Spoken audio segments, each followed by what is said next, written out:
Joacás tenía 23 años cuando ascendió al trono y reinó en Jerusalén 3 meses. Su madre era Hamutal, hija de Jeremías, oriunda de Libná. Joacás hizo lo que ofende al Señor, tal como lo habían hecho sus antepasados. Para impedir que Joacás reinara en Jerusalén, el faraón Necao lo encarceló en Riblá, en el territorio de Hamat, y además impuso sobre Judá un tributo de 3,300 kilos de plata y 33 kilos de oro. Luego hizo rey a Eliaquín, hijo de Josías, en lugar de su padre, y le dio el nombre de Joacim. En cuanto a Joacás, lo llevó a Egipto, donde murió. Joacim le pagó al faraón Necao la plata y el oro que exigió, pero tuvo que establecer un impuesto sobre el país. Reclamó de cada persona, según su tasación, la plata y el oro que se le debía entregar al faraón Necao. Joacim tenía 25 años cuando ascendió al trono, y reinó en Jerusalén 11 años. Su madre era Zebudá, hija de Pedaías, oriunda de Rumá. También este rey hizo lo que ofende al Señor, tal como lo hicieron sus antepasados. Capítulo 24. Durante el reinado de Joacim, lo atacó Nabucodonosor, rey de Babilonia, y lo sometió durante 3 años, al cabo de los cuales Joacim decidió rebelarse. Entonces el Señor envió contra Joacim banda de guerrilleros babilonios, sirios, moabitas y amonitas. Las envió contra Judá para destruir el país, según la palabra que el Señor había dado a conocer por medio de sus siervos los profetas. De hecho, esto le sucedió a Judá por orden del Señor, para apartar al pueblo de su presencia por los pecados de Manasés y por todo lo que hizo, incluso por haber derramado sangre inocente, con la cual inundó a Jerusalén. Por lo tanto, el Señor no quiso perdonar. Los demás acontecimientos del reinado de Joacim y todo lo que hizo están escritos en el libro de las crónicas de los reyes de Judá. Joacim murió y su hijo Joaquín lo sucedió en el trono. El rey de Egipto no volvió a hacer campañas militares fuera de su país, pues el rey de Babilonia se había adueñado de todas sus posesiones, desde el río de Egipto hasta el río Éufrates. Joaquín tenía 18 años cuando ascendió al trono y reinó en Jerusalén 3 meses. Su madre era Nejustá, hija de Elnatán, oriunda de Jerusalén. Joaquín hizo lo que ofende al Señor, tal como lo había hecho su padre. En aquel tiempo, las tropas de Nabucodonosor, rey de Babilonia, marcharon contra Jerusalén y la sitiaron. Cuando ya la tenían cercada, Nabucodonosor llegó a la ciudad. Joaquín, rey de Judá, se rindió junto con su madre y sus funcionarios, generales y oficiales. Así, en el año 8 de su reinado, el rey de Babilonia capturó a Joaquín. Tal como el Señor lo había anunciado, Nabucodonosor se llevó los tesoros del templo del Señor y del palacio real, partiendo en pedazos todos los utensilios de oro que Salomón, rey de Israel, había hecho para el templo. Además deportó a todo Jerusalén, a los generales y a los mejores soldados, a los artesanos y a los herreros, un total de 10,000 personas. No quedó en el país más que la gente pobre. Nabucodonosor deportó a Joaquín a Babilonia y también se llevó de Jerusalén a la reina madre, a las mujeres del rey, a sus oficiales y a la flor y nata del país. Deportó además a todos los guerreros, que eran 7,000, y a 1,000 artesanos y herreros, todos aptos para la guerra. El rey de Babilonia se los llevó cautivos a Babilonia. Luego puso como rey a Matanías, tío de Joaquín, y le dio el nombre de Sedequías. Sedequías tenía 21 años cuando ascendió al trono, y reinó en Jerusalén 11 años. Su madre se llamaba Hamutal, hija de Jeremías, oriunda de Libná. Al igual que Joacim, Sedequías hizo lo que ofende al Señor, a tal grado que el Señor en su ira los echó de su presencia. Todo esto sucedió en Jerusalén y en Judá. Capítulo 25. Sedequías se rebeló contra el rey de Babilonia. En el año 9 del reinado de Sedequías, a los 10 días del mes 10, Nabucodonosor, rey de Babilonia, marchó con todo su ejército y atacó a Jerusalén. Acampó frente a la ciudad y construyó una rampa de asalto a su alrededor.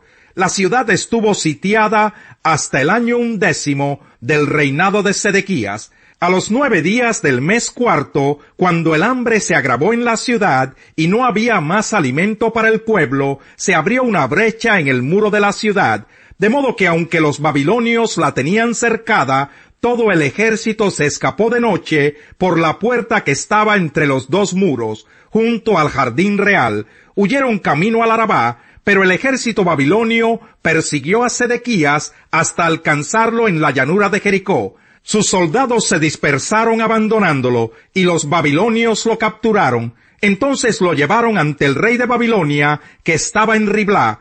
Allí Sedequías recibió su sentencia. Ante sus propios ojos degollaron a sus hijos, y después le sacaron los ojos. Lo ataron con cadenas de bronce, y lo llevaron a Babilonia. A los 7 días del mes quinto del año 19 del reinado de Nabucodonosor, rey de Babilonia, su ministro Nabuzaradán, que era el comandante de la guardia, fue a Jerusalén, y le prendió fuego al templo del Señor, al palacio real y a todas las casas de Jerusalén, incluso a todos los edificios importantes. Entonces el ejército babilonio, bajo su mando, derribó las murallas que rodeaban la ciudad. Nabuzaradán, además, deportó a la gente que quedaba en la ciudad, es decir, al resto de la muchedumbre y a los que se habían aliado con el rey de Babilonia. Sin embargo, dejó a algunos de los más pobres para que se encargaran de los viñedos y de los campos. Los babilonios quebraron las columnas de bronce, las bases y la fuente de bronce que estaban en el templo del Señor, y se llevaron todo el bronce a Babilonia. También se llevaron las ollas, las tenazas, las despabiladeras, la vajilla y todos los utensilios de bronce que se usaban para el culto. Además, el comandante de la guardia se apoderó de los incensarios y de los aspersorios, todo lo cual era de oro y de plata. El bronce de las 2 columnas, de la fuente y de las bases que Salomón había hecho para el templo del Señor era tanto que no se podía pesar. Cada columna medía 8 metros de altura. El capitel de bronce que estaba encima de cada columna medía 1,5 metros de altura y estaba decorado alrededor con una red y con granadas de bronce. Las 2 columnas tenían el mismo adorno. El comandante de la guardia tomó presos a Seraías, sacerdote principal, a Sofonías, sacerdote de segundo rango, y a los 3 porteros. De los que quedaban en la ciudad, apresó al oficial encargado de las tropas, a 5 de los servidores personales del rey, al cronista principal del ejército, encargado de reclutar soldados de entre el pueblo, y a 60 ciudadanos que todavía estaban en la ciudad. Después de apresarlos, Nabuzaradán, comandante de la guardia, se los llevó al rey de Babilonia, que estaba en Riblá. Allí en el territorio de Hamat, el rey los hizo ejecutar. Así Judá fue desterrado y llevado cautivo. Nabucodonosor, rey de Babilonia, nombró a Gedalías, hijo de Ahicam y nieto de Safán, para que gobernara a la gente que había dejado en Judá. Cuando los oficiales del ejército de Judá y sus tropas se enteraron de que el rey de Babilonia había nombrado gobernador a Gedalías, fueron a ver a éste en Mizpa. Los oficiales eran Ismael, hijo de Netanías, Johanán, hijo de Carea, Seraías, hijo de Tanhumet, oriundo de Netofa, y Hazanías, hijo de un hombre de Macá. Gedalías les hizo este juramento a ellos y a sus tropas: no teman a los oficiales babilonios. Si ustedes se quedan en el país y sirven al rey de Babilonia, les aseguro que les irá bien. Pero a los 7 meses, Ismael, hijo de Netanías y nieto de Elisama, que era de la estirpe real, y 10 hombres que lo acompañaban, fueron y asesinaron a Gedalías. También mataron a los hombres de Judá y a los babilonios que formaban parte de su séquito en Mizpa. Acto seguido, todos huyeron a Egipto, grandes y pequeños, junto con los oficiales, pues temían a los babilonios. En el día 27 del mes 12 del año 37 del exilio de Joaquín, rey de Judá, Evil-Merodach, rey de Babilonia, en el año 1 de su reinado, sacó a Joaquín de la cárcel. lo trató amablemente y le dio una posición más alta que la de los otros reyes que estaban con él en Babilonia. Joaquín dejó su ropa de prisionero y por el resto de su vida comió a la mesa del rey. Además, durante toda su vida, Joaquín gozó de una pensión diaria que le proveía el rey de Babilonia. Jorán hizo lo que ofende al Señor. El comandante se acercó a Pablo y le dijo: «Dime, ¿eres ciudadano romano?» «Sí lo soy». «A mí me costó una fortuna adquirir mi ciudadanía», le dijo el comandante. «Pues yo la tengo de nacimiento», replicó Pablo. Los que iban a interrogarlo se retiraron enseguida. Al darse cuenta de que Pablo era ciudadano romano, el comandante mismo se asustó de haberlo encadenado. Al día siguiente, como el comandante quería saber con certeza de qué acusaban los judíos a Pablo, lo desató y mandó que se reunieran los jefes de los sacerdotes y el consejo en pleno. Luego llevó a Pablo para que compareciera ante ellos. Capítulo 23. Pablo se quedó mirando fijamente al consejo y dijo: «Hermanos, hasta hoy yo he actuado delante de Dios con toda buena conciencia».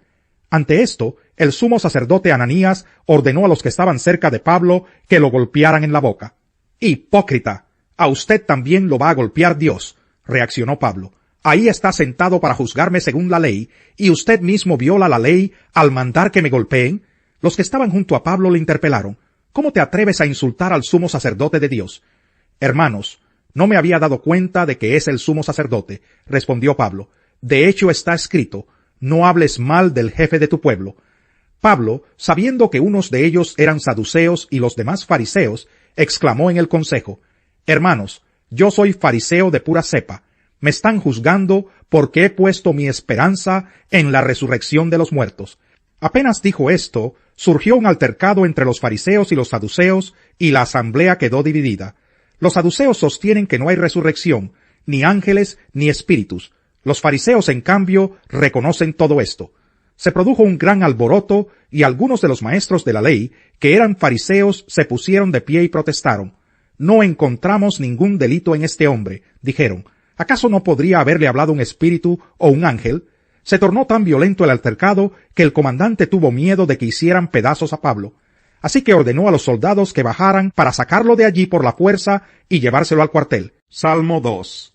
¿Por qué se sublevan las naciones y en vano conspiran los pueblos? Los reyes de la tierra se rebelan, los gobernantes se confabulan contra el Señor y contra su ungido, y dicen: hagamos pedazos sus cadenas, librémonos de su yugo. El Rey de los cielos se ríe, el Señor se burla de ellos, en su enojo los reprende, en su furor los intimida y dice: he establecido a mi Rey sobre Sión, mi santo monte. Yo proclamaré el decreto del Señor. Tú eres mi hijo, me ha dicho, hoy mismo te he engendrado. Pídeme, y como herencia te entregaré las naciones. Tuyos serán los confines de la tierra. Las gobernarás con puño de hierro, las harás pedazos como a vasijas de barro. Ustedes los reyes sean prudentes, déjense enseñar, gobernantes de la tierra. Sirvan al Señor con temor, con temblor ríndanle alabanza, bésenle los pies, no sea que se enoje, y sean ustedes destruidos en el camino, pues su ira se inflama de repente. Dichosos los que en él buscan refugio. Es necio y vergonzoso responder antes de escuchar,